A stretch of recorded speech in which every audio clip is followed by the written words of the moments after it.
Yan. Dahil linggo ngayon, dito kami ngayon sa Burnham. Napakagandang lugar pala dito. Kagagaling lang namin sa church.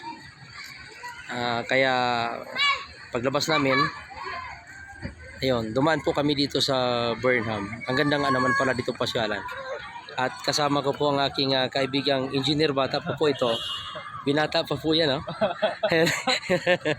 Binata meron din available. Meron na raw nagmamayari eh. Pero binata yan, binata yan. 4 inches lang naman. Ayan, oh. Yun. Umikot lang kami rito eh, ganda. Okay, dito tayo. Magandang pasyalan dito. Kaya, guys, kayo kung medyo nainitan na kayo dyan sa inyong tahanan, pwede po kayong gumala at magpalamig dahil malamig po ang lugar dito.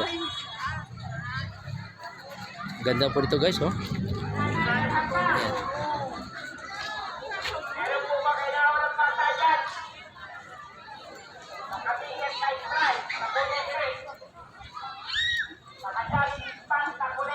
Ayan. Yeah.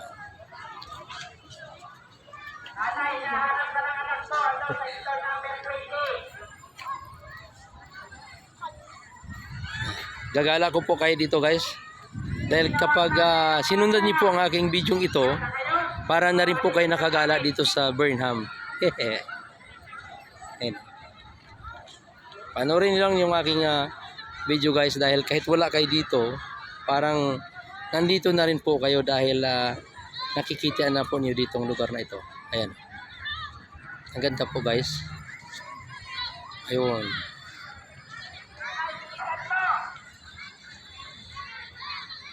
Yun, napakaganda pasyalan po dito, guys.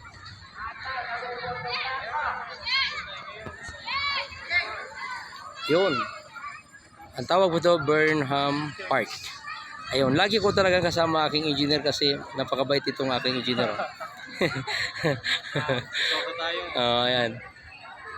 Ang ganda, guys. Kaya sabi ko po sa inyo, kung kayo po ay nabuboards na po kayo dyan sa tahanan nyo, i-open na po nyo yung aking munting channel at panoorin nyo po ito dahil pag once na panood nyo po aking video, parang nandito na rin po kayo sa Burnham Park ng Baguio City.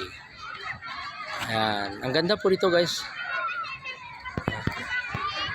Salamat sa patuloy na nagsusubaybay na aking munting channel at ang ganda po talaga. Parang dito na rin po kayo pag panood nyo ng buo itong aking video. Ayan. So, ganun na po ang aming ginagawa pag tapos po mag-church sa umaga. Ayun. Gala po ng kunti at ng maya-maya rin po ng kunti makapagpahinga na rin po.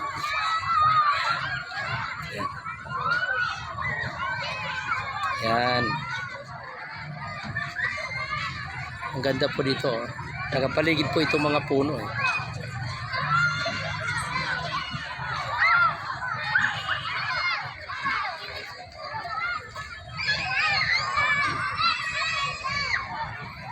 Guys, pag nagustuhan niyo po ang aking video, paki-share na po, paki-subscribe na rin po at maraming salamat po sa patuloy nagsusubaybay na aking munting channel. God bless po.